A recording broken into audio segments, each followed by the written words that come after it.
The bus smelled like rust and old rain. That's the first thing I noticed when I crawled inside. Not the cracked vinyl seats or the broken windows I'd stuffed with gas station bags and old sweatshirts.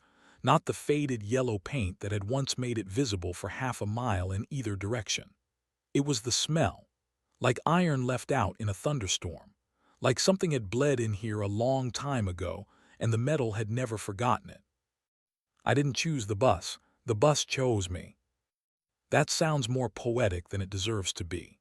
The truth is I was running, which is what I do, what I've always done, and my legs gave out somewhere on Route 30 eastbound, a stretch of Pennsylvania highway that cuts between two dead towns like a gray scar nobody ever bothered to heal. There was a guardrail, a steep embankment thick with kudzu and dead Queen Anne's lace, and at the bottom of that embankment sat this ancient school bus, nose first into the brush like it had tried to make a run for the woods decades ago and just given up. I didn't even check if it was clear at first. I heard the sound coming up the road behind me, that low, shuffling moan that I'd learned to distinguish from wind, from settling pavement, from every other noise the dead world makes. And I ran for the embankment and slid down through the weeds and threw myself through the emergency exit door in the back. I lay on the rubber floor, heart slamming, listening. They passed overhead. I could hear them on the asphalt above me, that dragging uneven footfall, the occasional wet clicking sound that still makes my stomach turn, even now. I counted to 500 before I moved. Then I counted to 500 again. When I finally sat up and looked around, I realized I might actually be okay here. My name is Eli Marsh. I'm 22 years old. I graduated from Penn State with half a marketing degree, which means I spent 3 semesters learning how to make people want things they don't need. And then the world ended, and I discovered that the most valuable skill I actually possessed was being fast on my feet. That and being invisible, being quiet, being the guy nobody notices until he's already gone. The outbreak didn't happen like the movies. I know everyone says that, but I think people mean different things when they say it. What I mean is, it wasn't a single moment. There was no news ticker that said dead rising or civilization ends tonight. It was a slow unraveling, like a sweater caught on a nail, one thread at first, then another, then suddenly you look down and there's no sweater left. I was at my cousin Derek's house in Harrisburg when things started going wrong. That was 5 weeks ago, or maybe 6. I've lost count in a way that used to terrify me and now just feels like a fact of life. The way losing count of the days feels unremarkable when you're camping deep in the backcountry. Time becomes elastic when survival is the only clock. Derek lived in a row house off 2nd Street, and we'd been watching the news coverage of the civil unrest in Philadelphia with the half attention you give to things that seem far away. A beer in hand, snacks on the coffee table, the comfortable distance of someone watching a building burn on a screen while sitting in a soft chair 300 miles away. Then Derek's neighbor Mrs. Kowalski came through the front door. She didn't knock. She'd been dead for, I would later estimate, somewhere between 6 and 12 hours. She'd died of a heart attack in her kitchen. We found out later, piecing things together from her medical alert bracelet and the way the paramedics who'd responded to her call were also wandering the street outside, and she had come back. The way they all come back. Slow, confused, hungry in a way that has nothing to do with hunger and everything to do with something that used to be a drive, used to be biological need, but now is just an engine running without any of the original purpose. I ran, Derek didn't. I don't think about Derek if I can help it. The bus, as shelters go, had a few things going for it. The main one was visibility. From inside the bus, looking up through the embankment weeds and brush, I could see the road. Anyone, anything moving along Route 30 would cross my field of vision before they reached me. The bus itself was invisible from the road. 30 years of Pennsylvania, weather and encroaching forest had given it a camouflage that no amount of military thinking could have improved on.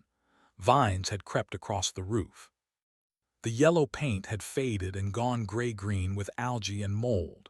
From above, from the road, it looked like a boulder, just another piece of the landscape that the highway had chewed up and spit off the edge. The first thing I did was inventory what I had. I'd been running for almost 2 weeks before I found the bus, which meant I'd been moving fast and light. I had a backpack, a hiking pack I'd grabbed from a sporting goods store outside Gettysburg on the second day, when the town was still in that strange limbo phase where some stores were open, some weren't, and the people inside weren't sure if they should be helping customers or hoarding for themselves. I'd paid for it, actually. I remember standing at the register with my card while the clerk, a teenager named Brandon according to his name tag, just stared at me with this expression I couldn't read, and I swiped my card and it went through, and I walked out into the parking lot and thought, that is probably the last normal transaction I will ever make. In the pack I had 2 water bottles, one empty, one with maybe 8 ounces left, a rain jacket, a wool base layer, 2 pairs of socks, a box of granola bars, half-eaten, 7 remaining, a first aid kit I'd grabbed from a pharmacy, one of the little red soft case ones with the Band-Aids and the alcohol wipes, and the 2-pack of Tylenol, a multi-tool I'd found on the floor of a pickup truck I'd sheltered in outside York, a headlamp with fresh batteries, a road atlas of Pennsylvania, which I'd taken from a gas station because my phone had been dead for a week, and I'd realized with a cold sort of clarity that I had absolutely no idea how the roads actually worked without being told. A lighter, and a knife, not a tactical thing, not a Bowie knife or a survival blade, but a chef's knife, 8 inches, good steel, that I'd grabbed from a kitchen in a house I'd passed through outside Abbottstown. It had a satisfying weight, and I knew from watching enough wilderness survival content, the kind of YouTube rabbit hole you fall down at 2 in the morning when you should be sleeping, that a good fixed blade was worth more than almost any other tool. I also had the clothes on my back: jeans, a moisture-wicking running shirt, a hoodie, and a pair of trail runners that had been new 4 weeks ago and were now showing the kind of wear that should take a year. That was everything. I lay the items out on one of the old bench seats and stared at them for a long time. Outside, the highway was quiet. Inside, the bus ticked and settled in the afternoon heat. Somewhere far off, a bird was calling, a crow, I thought, or something that sounded like a crow, and I found myself grateful for it in a way that felt almost absurd. It meant something alive was nearby, something that hadn't turned. 7 granola bars, 8 ounces of water, a knife. I needed a plan. The first week in the bus, I didn't go anywhere. I know that sounds like cowardice. It might have been. But I'd been moving constantly for 2 weeks, and the relentlessness of it, the way your legs become machines and your brain narrows to a single point, forward, forward, keep moving forward, had left me in a state of exhaustion so deep it felt like I'd been hollowed out. I needed stillness. I needed to breathe in one place long enough to actually think. I rationed the granola bars to 1 a day, then half a day. I collected rainwater on the second day when a storm front moved through. I'd noticed that the roof of the bus had a depression near the middle where pooled water drained through a split seam, and I left my empty water bottle under the drip and woke up to find it half full. Not enough. Not close to enough. But it was the first good thing that happened to me, and I lay in the dark holding that half-full bottle like it was something precious, which it was. I thought about water a lot during that first week. It's funny, before all this, I drank water from the tap without thinking about it, grabbed bottles from gas station fridges, had a Brita filter on my counter at school that I maybe changed once a year. I never once thought about where water came from or how it got clean. Water was just water. It appeared when you needed it. Now water was the thing that would kill me if I got it wrong. I'd read enough in those long pre-outbreak nights of internet browsing to know the basics. Boiling was the most reliable method. A rolling boil for at least 1 minute, 3 minutes if you were above 6,000 feet in elevation, which I definitely wasn't, but I filed that away anyway, would kill bacteria, parasites, most pathogens. What it wouldn't do was remove chemical contaminants, heavy metals, fuel runoff, which meant that creek water running through an industrial area could be boiled all day and still make you sick. You had to think about the source. The problem with boiling was fire. Fire meant smoke. Smoke meant visibility. Visibility was the one thing I'd been working every waking minute to avoid. I had the lighter. I could make a fire. But I was tucked against a hillside on a Pennsylvania highway, not deep in the wilderness, and the smoke from even a small fire could carry for a quarter-mile on a calm day. I'd seen what happened when you drew attention to yourself. I'd seen it in Harrisburg. I'd seen it on the road outside York when a group of people had built a fire in a parking lot and drawn a cluster of them from 3 directions. I didn't make fires unless I was sure I was far enough from anything that could smell or see or shamble toward the light. What I eventually figured out around day 4, when I was rationing water down to sips and starting to feel that dry-mouthed, slightly swimmy feeling that I knew was dehydration starting to set in, was the solar disinfection method. SODIS. I'd seen it called online, though online felt like it was from another era, another civilization, a place I used to live. The idea was simple. Take clear water, put it in a clear plastic bottle, leave it in direct sunlight for 6 hours or 2 days if it's cloudy.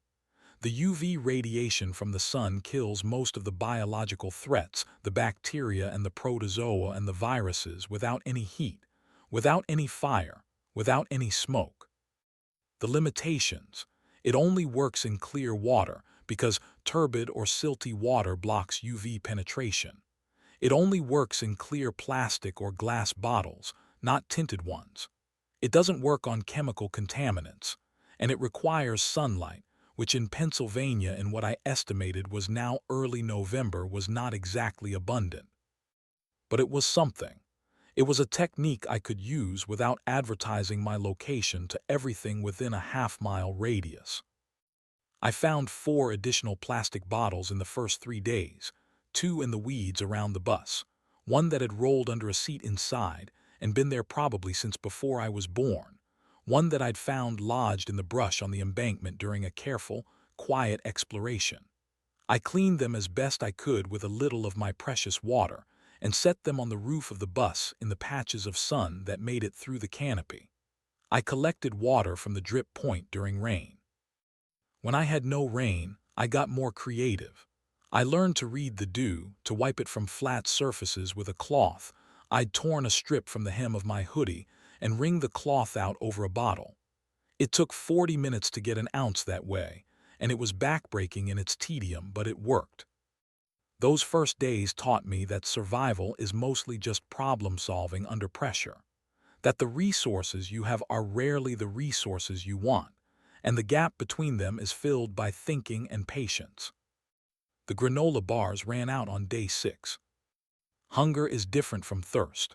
Thirst is immediate and urgent, a physiological alarm that gets louder every hour until it's the only thing in your skull. Hunger is more patient. It starts as a low ache, something you can almost ignore if you keep busy, and then it deepens into a kind of hollow weight, and then it gets strange, this combination of weakness and hypersensitivity, where your body seems to be turning up every dial it has in the hopes that you'll use the heightened senses to find something to eat. I became very aware of sounds I'd been filtering out: squirrels in the brush, birds landing on the roof of the bus, the distant movement of deer through the tree line, things I'd been registering as ambient noise, background texture, the soundtrack of the countryside, suddenly resolved into individual events, each one cataloged by some new, hungry, calculating part of my brain. I didn't have a gun. I want to be honest about that because the lack of one shaped almost everything about how I survived.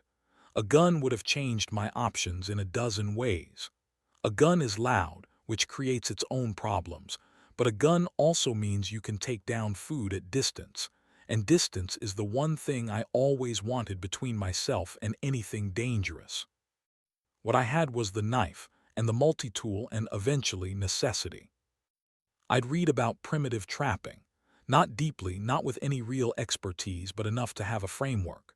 The basic idea of a snare, a loop of cord or wire positioned along an animal's regular travel route, sized to catch the animal around the neck or body as it passes through. Animals are creatures of habit. They use the same trails, the same gaps in the brush, the same routes to water. If you can read those trails, and it turns out you can, once you slow down and actually look, because the signs are obvious once you know they're there. Worn-down vegetation, tracks in soft earth, dark smears of fur on bark, you can put a snare in the right place and wait. I didn't have wire. What I had was the laces from one of my sneakers, a length of paracord I found coiled on the floor of the bus, someone's emergency kit, I figured, left on a camping field trip and never retrieved, and the multi-tools pliers and small blade for working the cord into the right shapes. My first snare was a disaster. I spent 2 hours setting it up along what I was fairly certain was a rabbit run at the edge of the tree line, a clear path through the low brush, flattened vegetation, small oval-shaped droppings that I'd identified from a vaguely remembered biology class. I made the loop too small, set it at the wrong height, and secured it to a stick that any animal could pull free in 3 seconds. I came back the next morning to find it knocked aside and undisturbed. The second snare was better. I'd spent the intervening hours, long, cold, dark hours huddled in the bus, thinking through where I'd gone wrong. The loop needed to be the right size, for a rabbit roughly 4 fingers wide set about 4 inches off the ground. It needed to be on the actual trail, not beside it. The anchor needed to be solid, a root, a young tree, something that wasn't going anywhere. And it had to be relatively invisible. Rabbits, like most prey animals, are suspicious of things that are out of place in their environment. Even a bit of cord that smells like human hands can spook them. I set the second snare at dusk and checked it at first light. There was a rabbit in it. I'm not going to pretend that what happened next was clean or easy or anything other than what it was. The rabbit was alive when I found it, tangled and frightened, and I had to kill it, and killing it with the knife at close range while it was looking at me was one of the hardest things I'd done since the outbreak started. I know how that sounds. People were dying everywhere. Entire cities had gone dark, and I was shaken by a rabbit. But I think what hit me in that moment was the reality of what survival actually means. Not the abstraction of it, not the YouTube-friendly version where you demonstrate a technique with a confident voice and good lighting, but the actual material fact. Something has to die so you can live. That equation had always existed, tucked neatly behind supermarket packaging and freezer sections, and the invisible labor of other people in other places. Out here, the equation was in my hands. I killed it quickly. I did it with the knife, one firm motion, the way I'd read was most humane. I didn't look away. Then I sat back in the leaves and breathed for a while. Processing the rabbit was a slow, fumbling, increasingly frustrated 45 minutes. I'd watched videos on field dressing small game. Watching is not the same as doing. The knife kept slipping. I made the wrong cuts in the wrong order and had to backtrack. I wasted more than I should have, left meat on parts I discarded because I couldn't figure out how to access it cleanly. What I ended up with was not impressive strips of pale meat, about what you'd get from a modest chicken breast, but it was real. It was protein. It was mine. I cooked it at night when the smoke had less chance of being seen. I'd built a small fire in the sunken area at the base of the embankment, screened from the road by the bus itself, and I cooked the rabbit on sticks held over the coals. No seasoning, no nothing, just heat and meat and the particular smell of cooking in the open air that I'd associated my whole life with camping trips and backyard cookouts and good things. It smelled the same now. I found that both comforting and somehow painful. It tasted like survival, which meant it tasted like the best thing I'd eaten in weeks. I started to learn the rhythm of the area around the bus. This is something I don't think people account for when they imagine the post-outbreak world. The geography matters enormously. The difference between a good position and a bad one isn't just structural, it's ecological. What lives nearby? What water sources exist? what sight lines you have, what noise carries from where. My position on Route 30 put me about 7 miles from the edge of what had been a small city. I could see the glow of it on clear nights, or what I'd initially taken for a glow, before I realized the power had been out long enough that what I was seeing was actual fire, distant and probably beyond control, the kind of slow burn that happens when no one is fighting it. To my north, a creek ran through the lowland between two ridges. I found it on day 8, following the sound of water through the woods, moving slowly and quietly with the knife in my hand and every sense dialed up. It was maybe 8 feet wide and knee-deep, running clear over rounded stones, and the sight of it made something loosen in my chest that I hadn't realized was clenched. Running water. Cold and clear and moving, which meant it was at least somewhat self-cleaning, at least in terms of biological contaminants. I didn't drink it directly. Even out here, even with the watershed looking relatively undisturbed, I wasn't willing to bet my intestinal tract on it. What I did was fill every bottle I had, bring them back to the bus, and run the SODIS process for the full 2 days given the cloudy sky. Water I used for cooking, heated over the night fire, I considered safer between the boiling and the UV treatment.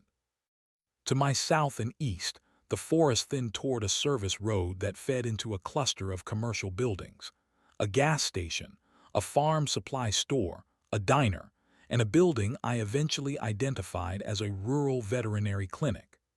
This cluster sat maybe a mile and a half from the bus, accessible through the woods for most of the way if you avoided the service road itself. I want to tell you I approached that cluster strategically, with patience and good planning. The truth is I approached it desperately, on day 10, when my food situation had become genuinely alarming. The rabbit had been one meal. My second and third snare attempts had yielded nothing. I'd eaten the last of my emergency find. Half a bag of beef jerky I'd located wedged between 2 seat cushions in the bus, old enough that I wasn't entirely sure it was safe. And I was running on creek water and the caloric memory of better days. The farm supply store was the target. Farm stores carry animal feed, which is nutritionally limited for humans but calorie-dense. They carry seed packets, some of which are edible in their own right. They sometimes carry basic foodstuffs, the kind that rural stores stock for customers who don't want to drive to a proper grocery. Canned goods, dried beans, salt, cooking oil. They also sometimes carry people. I circled the cluster for an hour before I moved in. I did it the way I'd learned to do everything out here, slowly, with the wind in my face where possible, stopping every 50 feet to listen. The gas station pumps were dry, someone had run them deliberately, I thought, drained the underground tanks, and the diner had been heavily picked over, windows smashed, the interior dark and ransacked. But no movement. No sounds that didn't fit the empty place acoustic of wind through broken glass, and the creak of a door someone had left open.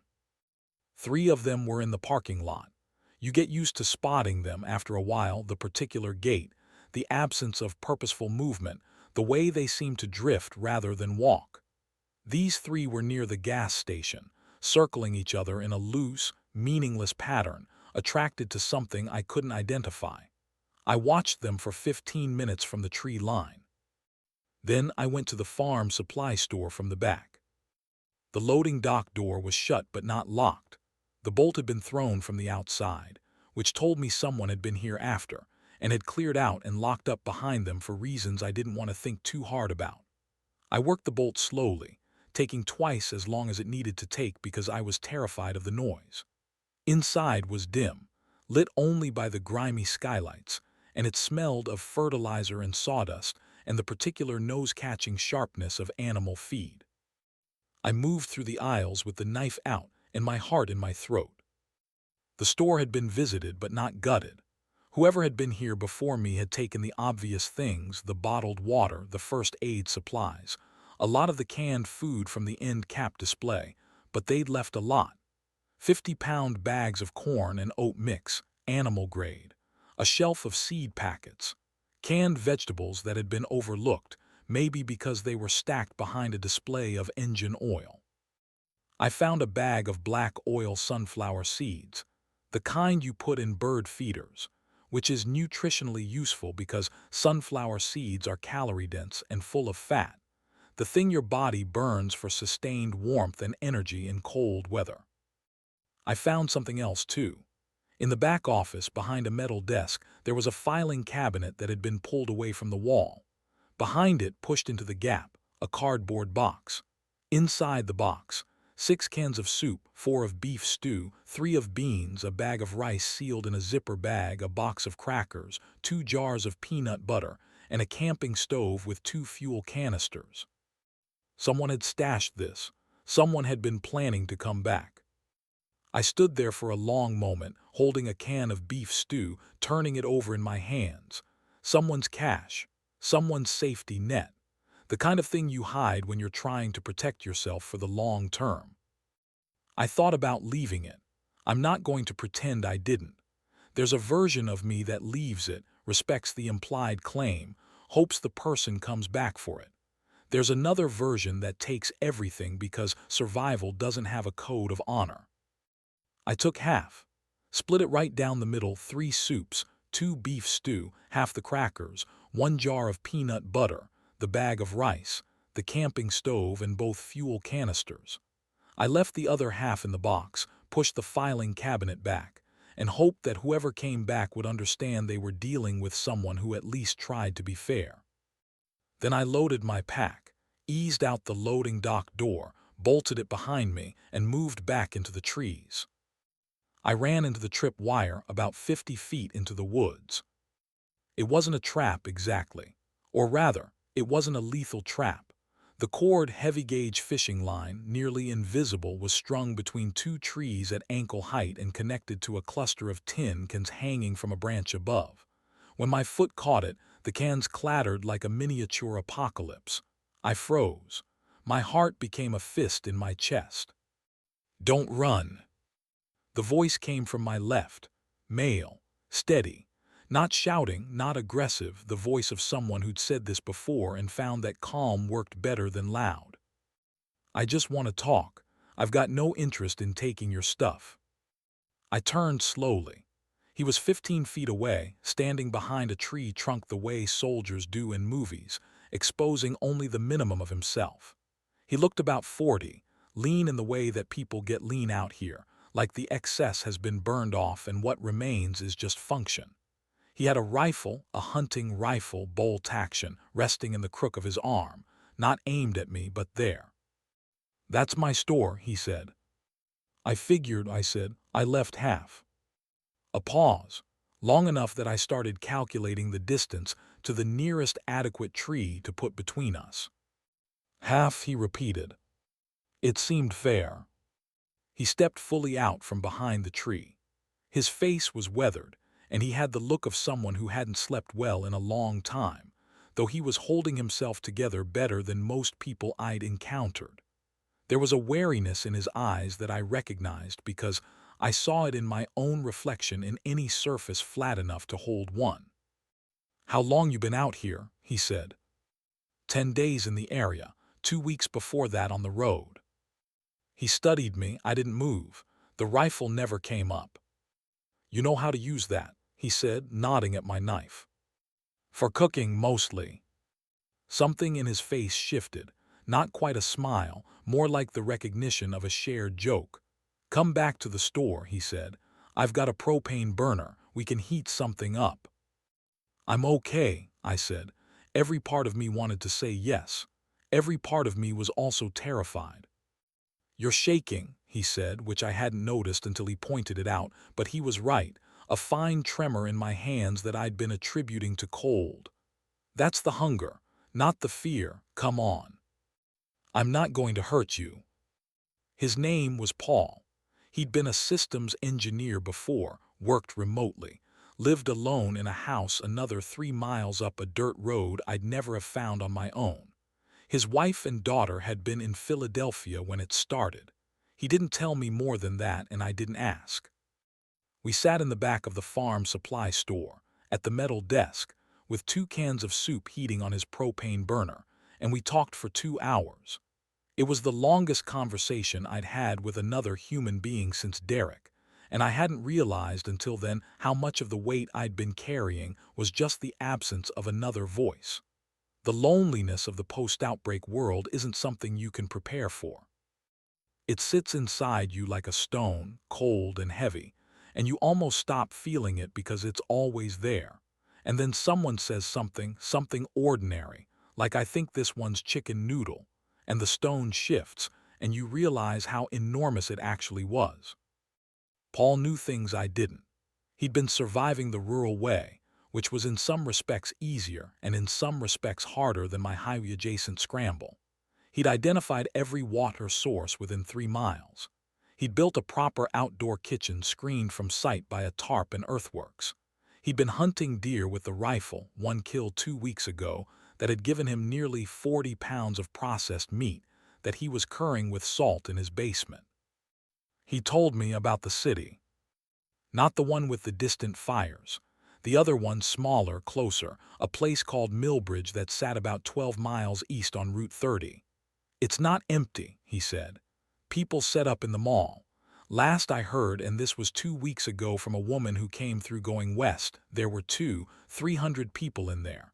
They've got the place secured. Secured how? Doors, fences, a few of them have weapons. He paused.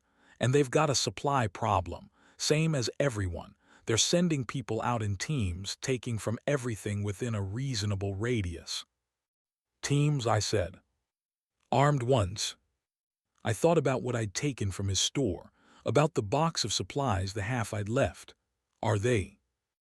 I don't know, he said. Some of them are okay. Some of them are like any group of scared people with weapons. They take what they want and call it survival. He looked at me steadily. I'd be careful about Millbridge. I told him I wasn't planning to go there, which was true when I said it. It stopped being true about a week later. The problem with the bus, and I want to be clear that I loved the bus, in the complicated way you love something that's keeping you alive, was that it was not a long-term solution to anything. Pennsylvania in November is not a hospitable environment. Temperatures were dropping. I had one wool base layer, a hoodie, jeans, and a rain jacket, which is something like an appropriate layering system for a cool fall hike, and approximately not enough for sustained outdoor living in sub-freezing temperatures. The bus had no insulation. The windows I'd stuffed with plastic bags let through a mean, constant draft that dropped the interior temperature to within a few degrees of the outside air overnight. I was starting to have the thoughts that you shouldn't have. Not dark thoughts, not despair exactly, but the quieter and in some ways more dangerous thoughts about how long I could actually sustain this.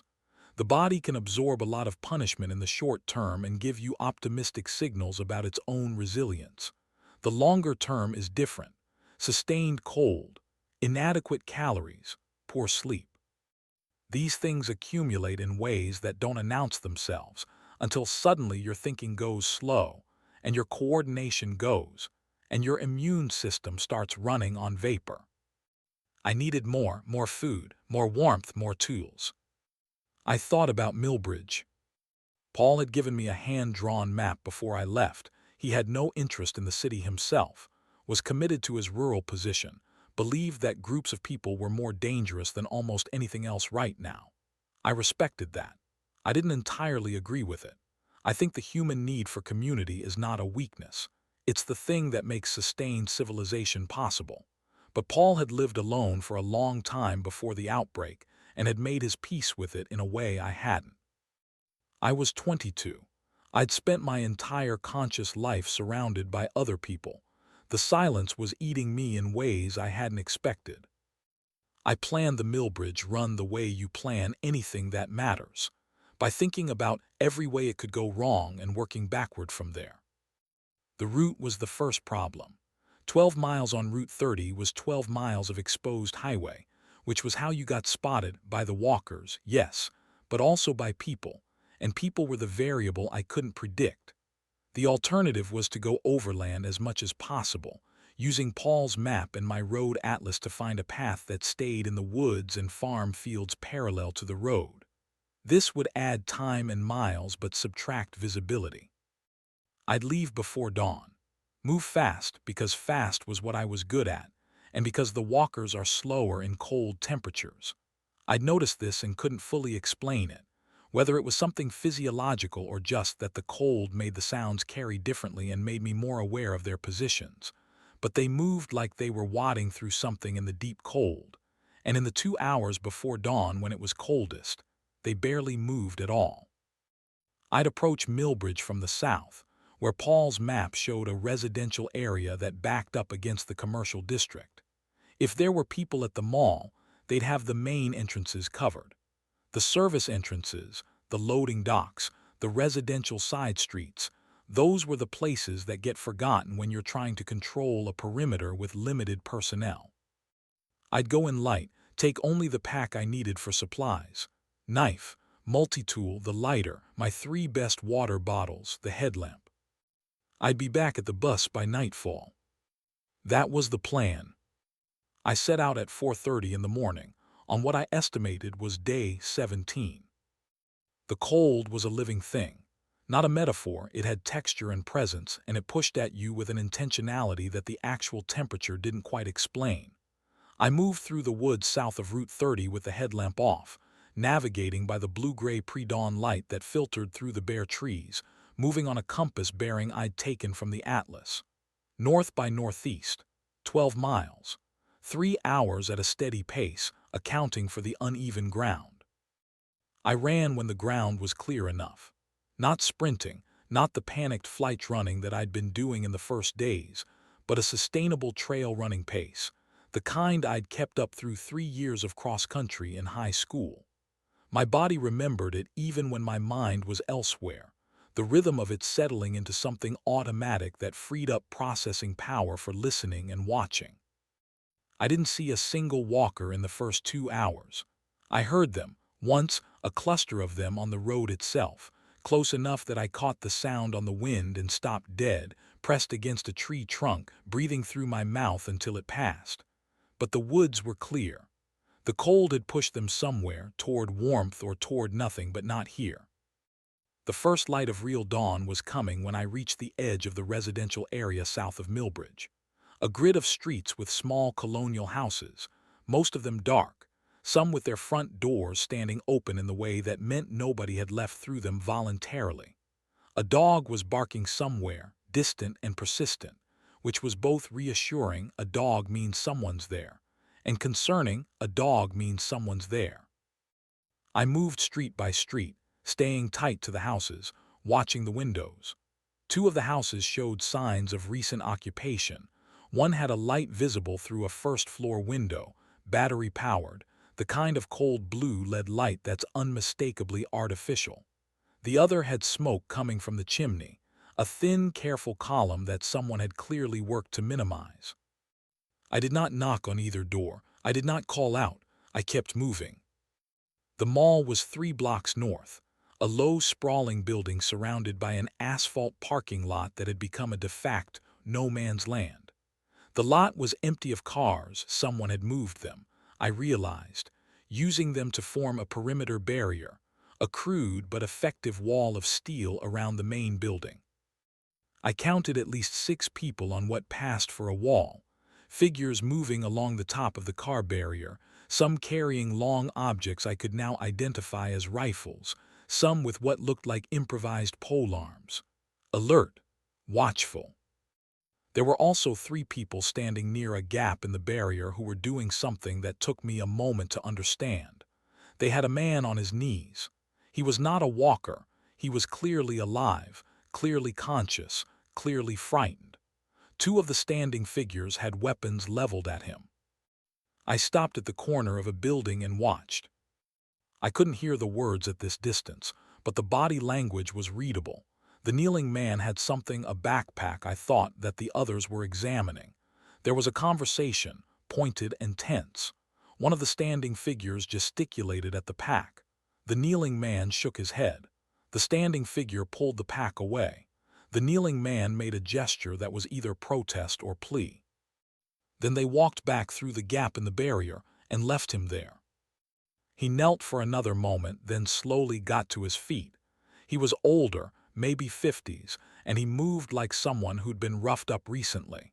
He looked around with the carefulness of someone who'd learned that carefulness was necessary. He didn't see me. I watched him walk south, toward the residential streets, until he was out of sight. Then I stood at that corner for a long time thinking. This was what Paul had been warning me about. I wasn't going to the mall. What I did instead was what I should have done from the beginning. I worked the residential streets. Abandoned houses are a resource that most people underestimate because they've been conditioned to think of looting as inherently dangerous and morally compromised, which is true in a functioning society. In the absence of one, an abandoned house is just a building full of things that nobody is using. And residential houses, it turns out, have things that commercial buildings and stores don't. Clothes, winter clothes specifically, the thing I needed most.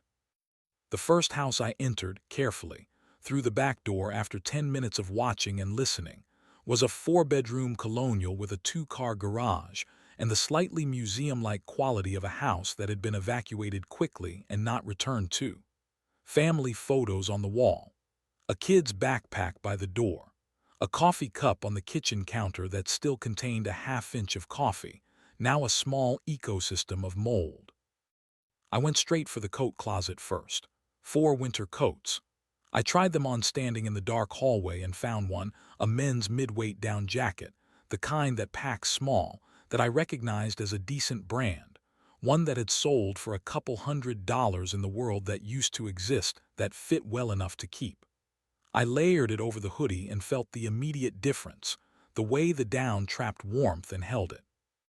I found gloves in the same closet. Heavy work gloves, not ideal for manual dexterity but very good for not losing your fingers to frostbite. In the master bedroom upstairs I found wool socks, a whole drawer of them, the man of the house apparently having shared my conviction that wool socks were a fundamental human right, and took 6 pairs. I found long underwear. I found a fleece pullover that was a size too big and was therefore exactly right for layering.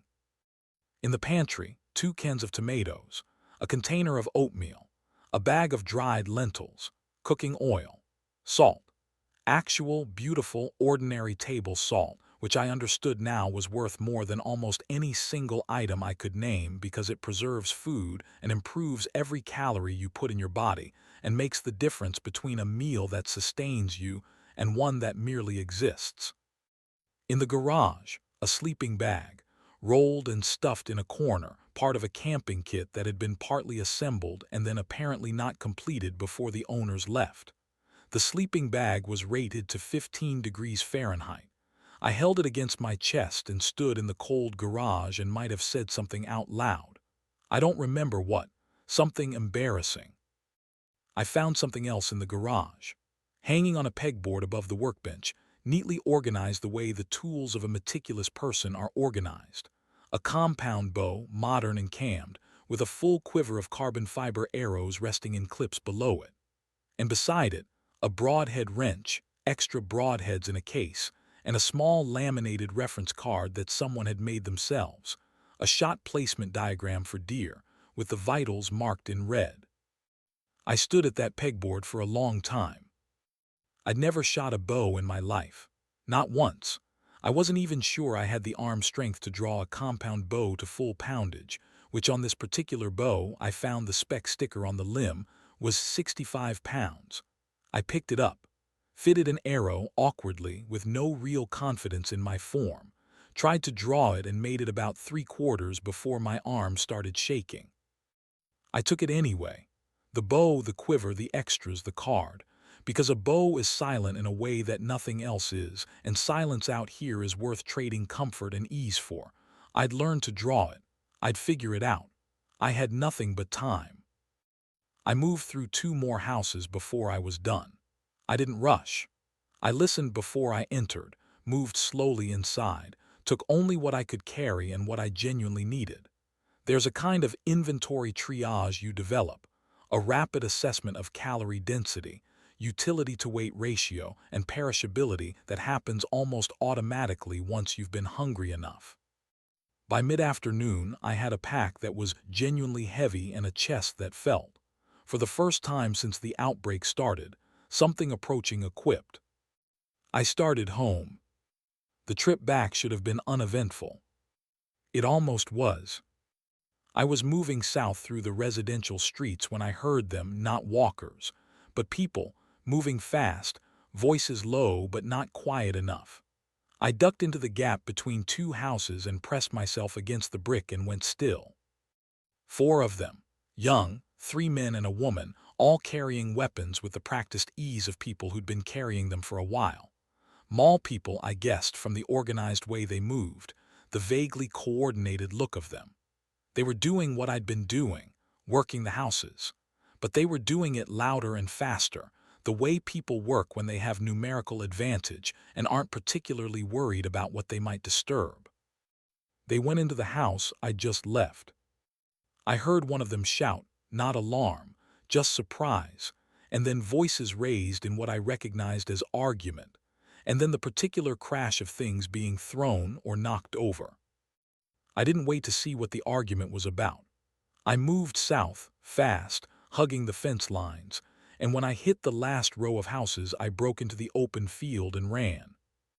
I ran the way I've always run, not as fast as possible, but as efficiently as possible. Long strides, breathing through the nose, shoulders loose, keeping the pack centered and the bow from banging against the frame. I ran south until the town was behind me and the tree line came up and swallowed me, and I kept running for another half-mile into the woods before I slowed to a walk and let my heart rate come down. Nobody was following me. I stopped with my hands on my knees and breathed. Around me, the woods were still and cold and full of the non-human sounds that I'd come to find, strangely, comforting. A woodpecker working at something distant, the scratch of a squirrel in the leaf litter, the wind moving through the bare branches overhead with a low, hollow note. I straightened up, adjusted the pack straps, touched the knife handle the way I always do when I need to remind myself of what I have. Then I started the long walk back to the bus.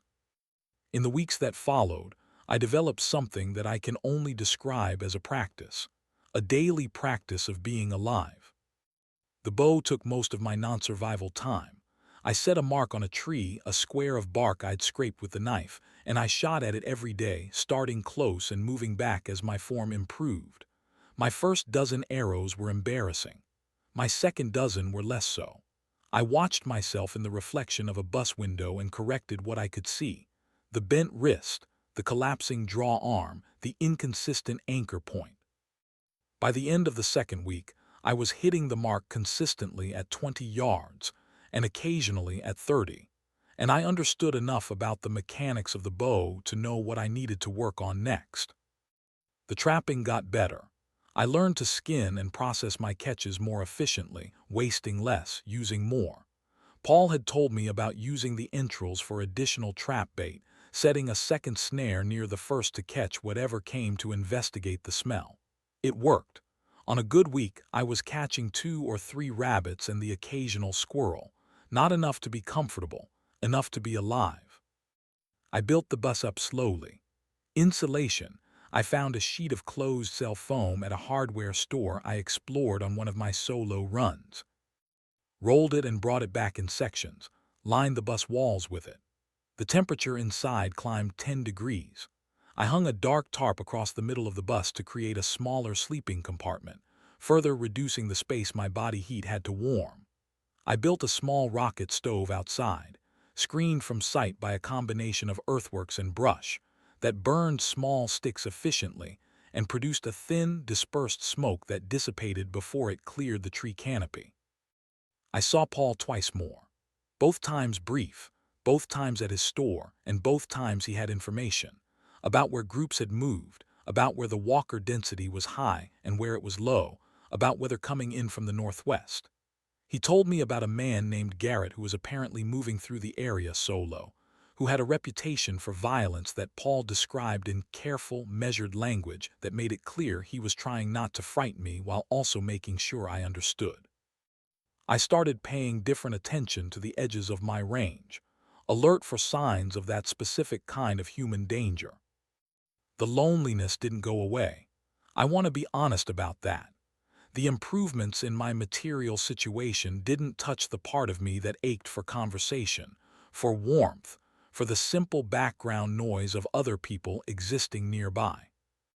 I started talking to myself, which I'd always heard was a sign of something concerning, but which I came to think of as just practical. Working through problems out loud is genuinely useful, and the sound of a human voice, even your own, does something for the nervous system that silence doesn't. I started a log, not a diary exactly, more of a technical record, what I'd trapped, what I'd found, what techniques I'd tried and how they'd worked. Practical information in case what I wasn't entirely sure, in case I needed to teach someone else, in case I forgot, in case the act of writing things down was itself enough to make them feel like more than just endurance. I wrote about what I'd learned about water purification, about the trapping methods that worked and the ones that hadn't, about the bow, about the specific geography of my range, the trails and the landmarks and the places to avoid, about the cache in the farm supply store and the man whose supplies I'd borrowed and the choice I'd made to take half instead of all. Writing felt like thinking with more traction, like the thoughts stopped sliding around and found purchase on the page. The thing I want to tell you, the thing that took me until almost the end of this stretch of time to understand, is that survival isn't a single skill. It's not toughness. It's not strength. It's not any one thing you can point to and name.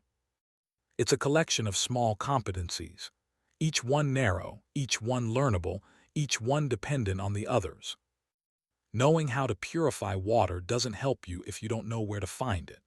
Knowing where to find food doesn't help you if you can't move through terrain without being heard or seen. Knowing how to make fire doesn't help you if you make it in the wrong place at the wrong time. But together, layer on layer, skill on skill, each one adding a little margin between you and the edge, together they compound into something that feels less like barely surviving and more like actually living. Not comfortably, not easily, but with a kind of agency that the first desperate days didn't have. I was alive because I was fast. That's where I started. I stayed alive because I got slow, slow in the patient sense, slow enough to observe before moving, slow enough to plan before acting, slow enough to sit at the edge of a tree line for an hour and learn what the land was doing before I added myself to it. The bus on the embankment creaked and settled on cold nights in a way that I'd come to think of as its particular language. I knew which creak meant wind from the north. I knew which one meant a large animal on the roof, investigating the smell of my cook fire. I knew the specific silence that meant someone had stopped on the road above, the way sound fills a space, and how the absence of certain frequencies registers as a kind of pressure. I knew this place. I'd come to know it the way you know anywhere you've stayed long enough to learn its character, its habits, its specific texture of morning light through bare branches, and the sound of the creek when it's running high versus low, and which direction the deer came from at dusk when the wind was right. Knowing a place is not the same as being safe. Nothing out here is safe, and I'd stopped pretending otherwise. But knowing a place is the closest thing to safe that the world seems to offer right now, and I held on to it the way I held on to everything that worked, carefully, with gratitude, without assuming it would last. On what I believed was the 32nd day in the bus, I woke up before dawn to the sound of someone outside. Not walkers. Walkers have a specific acoustic presence, the drag, the occasional moan, the lack of intentionality in their movement. This was a single person moving carefully, and the care itself was the signal. People who are just passing through don't move like that. People who are looking for something move like that. I was on my feet with the knife in my hand before I'd fully processed what woke me. I moved to the front of the bus, crouched below the window line, and looked out through a gap in the gas station bag insulation. A woman, young my age, maybe a little older. She was moving along the bottom of the embankment, staying low, checking the brush. She had a pack and what looked like a hunting crossbow and the focused, economical movement of someone who'd been doing this for a while. She stopped 20 feet from the back of the bus. She was looking at it, looking at the vines, the mold-gray paint, the way it sat in the brush, working out that it wasn't just a boulder. I watched her assess it. I watched her reach the conclusion I'd reached on a different day from a different direction. This could be shelter. This could be something. She looked around. She was checking the way I always checked for signs of occupation. I'd worked hard to make the bus look empty. All my fires were outside and downhill. I stored things inside in ways that weren't visible through the windows. I'd even, somewhat obsessively, made sure my footprints in the mud at the base of the embankment ran in directions that suggested animal traffic rather than human approach. She almost missed it. Almost. What gave me away was the cord. The paracord I'd strung between two trees to hang wet socks and wring-dried cloths, invisible from the road, slightly visible from the base of the embankment at the right angle. She stopped, looked at it, looked at the bus. Then she said quietly into the air, "I can see your clothesline." I didn't move for 5 full seconds. "I'm not armed with anything that can hurt you before you can run," she said. "If you want to run, I can't stop you. I'm just looking for somewhere to stop for a few hours. I've got food I'm willing to share." I looked at the knife in my hand. I thought about Paul, who'd said, "I've got no interest in taking your stuff from behind a rifle he hadn't raised." I thought about the 4 people from the mall, moving through houses with guns and bad intentions. I thought about the man on his knees in the parking lot. I thought about 2 months of silence. "How do you know I'm not dangerous?" I said from inside the bus. A pause. "I don't," she said. "Same as you don't know about me." Another pause. "But I've gotten pretty good at reading situations and this one doesn't feel wrong." I looked at the knife for another moment. Then I put it in my pocket and went to the back door. Her name was Kara. She was 25, had been a wildlife biology grad student at Pitt before, and she had the particular competence of someone whose pre-outbreak life had given them directly applicable skills. She knew how to identify edible plants. She knew how to track animals. She knew the biology of the walkers better than anyone I'd encountered, had been keeping observations, had theories about the progression of the infection that she'd written in a notebook she carried with her everywhere. We sat in the bus and ate together. She had dried meat, and I heated the last of the beef stew on the camping stove, and we talked for 4 hours. The words came out of me like something pressurized, like a seal had been released, and I was almost embarrassed by how much I had to say, how many thoughts had been accumulating with no one to share them. She was the same. I could see it in the way she talked, the slightly too fast rhythm, the circling back to things, the way she'd say and also and go sideways into a tangent before catching herself. We were both starved for conversation in a way that food couldn't touch. She wasn't staying. She was moving northeast, toward a place she'd heard about from 3 separate sources now, a community that had established itself in the mountains outside of Scranton, an actual organized settlement with a perimeter and growing operations and medical care. Real infrastructure. Real society. The thing I'd been afraid to hope existed. "Come with me," she said. I looked around the bus. The foam insulation I'd installed. The snare cord I'd strung in a neat coil from a seat back. The log on the seat beside me, pages filled with notes I'd never expected anyone else to read. I thought about what I'd built here, what it had cost and what it had given me. "How far?" I said. 60 miles, maybe. 3 days if we're careful." 60 miles. 3 days.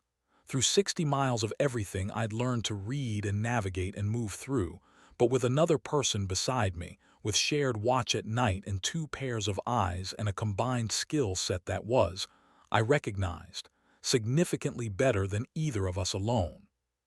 You move quiet, I said. Quieter than you. She said it without any particular emphasis, a statement of fact. I almost laughed. I think it was the first time I'd almost laughed in 6 weeks. I've gotten better, I said. So have I, she said. That's how it works. I left the bus on what I decided was day 33. I didn't take everything. I left the foam insulation, most of the surplus supplies, the extra snare cord. I left the log with a note on the front page, took what I needed, left what I could, good luck. Below that, a summary of the most useful things I'd learned in the most compressed form I could manage: water sources, snare placement, the farm supply store and the deal I'd made with Paul, the approach to Millbridge and what to expect. I left it there in case someone needed it, the way someone had left the camping stove and the food, the way Paul had drawn me a map of the area, the way Kara had told me about Scranton instead of keeping it to herself. That's what I'd learned in the end that surprised me most. Not the trapping or the water purification or the bow or the route finding. Those were techniques, transferable, learnable, practical. What surprised me was that the world ending hadn't made people less human. It had taken the machinery away, the infrastructure and the institutions and the safety nets. And what was left, underneath, was still recognizably human, which meant it was still capable of kindness and cruelty in roughly the same proportions as before, still capable of the man on his knees in the parking lot, still capable of Paul and his hand-drawn map, still capable of a woman my age reading a clothesline in the brush and choosing to announce herself instead of take advantage. The human world hadn't ended. It had just gotten smaller and more immediate and stripped of the layers that used to separate action from consequence. I shouldered my pack. The bow was on my back beside it, the quiver secured. I had water, fire, food, a knife, tools, warm clothes, a sleeping bag. I had skills I hadn't had 6 weeks ago, built out of necessity and stubbornness and the particular patience that comes when you have nothing to do but figure things out. Kara was already moving south through the brush, toward the tree line, moving the way she'd said she moved, quietly, efficiently, without wasted motion. I went after her. We moved through the Pennsylvania morning, two people small against the November bare tree landscape, the highway a distant stripe of gray above us, and the creek a soft sound somewhere to the north, and the cold air tasting like wood smoke in distance, and the particular quality of sky that comes before winter fully commits. I ran when I needed to, walked when I didn't, listened to everything. The bus sat on its embankment behind me, gray-green and patient, already becoming part of the landscape again, already forgetting I'd ever been there. I didn't look back.